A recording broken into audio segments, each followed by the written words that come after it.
Calls for unity cooled quickly as the now House Intel Chairman Adam Schiff made his first big move tonight, announcing a sweeping investigation into President Donald Trump and voting to turn the transcripts of the congressional interviews with Donald Trump Jr. and Hope Hicks and others over to the special counsel Robert Mueller for cross-checking, wasting no time firing back from the president. He's just a political hack who's trying to build a name for himself, and I think that's fine because that's what they do. But there would be no reason to do that. No other politician has to go through that. It's called presidential harassment, and it's unfortunate, and it really does hurt our country. Joining me now, former prosecutor and Congressman, Fox News contributor Trey Gowdy. Good to see you tonight, Trey. Thanks for being here. I also want to put up a tweet by Adam Schiff and get your thoughts on this. He says, I can understand why the idea of a meaningful oversight terrifies the president. Several of his close associates are going to jail. Others await trial, and criminal investigations continue. We're going to do our job and won't be distracted or intimidated by threats or attacks, he writes. What say you, sir? I just wish Adam would be intimidated by the facts. The 2 years that I worked with him on the Russia probe, Adam was wrong about collusion. Remember, he said he had evidence that was more than circumstantial but not quite direct, that the president colluded with Russia. He was wrong about Donald Trump Jr. and who he called before and after the meeting at Trump Tower. Adam has also leaked incorrect information to media outlets. I wish Adam were serious about oversight. There's a lot that needs to be done in the intelligence community about leaks, about FISA. He's not interested in that. He is interested in undoing the 2016 election results. And he needs facts for that. And so far, his intimidation has only been by that. You know, I mean, it's interesting to me because as you point out, he said early on that he had seen evidence that there was collusion. So I'm just wondering, you know, I mean, none of us know what is in the Mueller report, but I wonder what his response is going to be if they don't find collusion.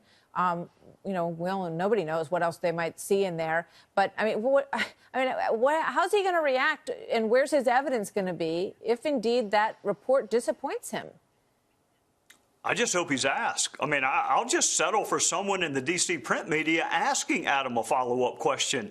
He said he had evidence of collusion between Russia and President Trump before Bob Mueller was ever appointed. He had evidence of collusion before anybody else did, according to Adam Schiff. So why is he not constantly asked, as a Republican would be and should be, if you claim you have evidence, direct evidence of collusion, what is it? And he's either not asked or he's not forced to respond. Yeah, and if that's the case, I think, you know, most of America would certainly like to know what happened, because everybody would certainly want to know that if that was indeed the case.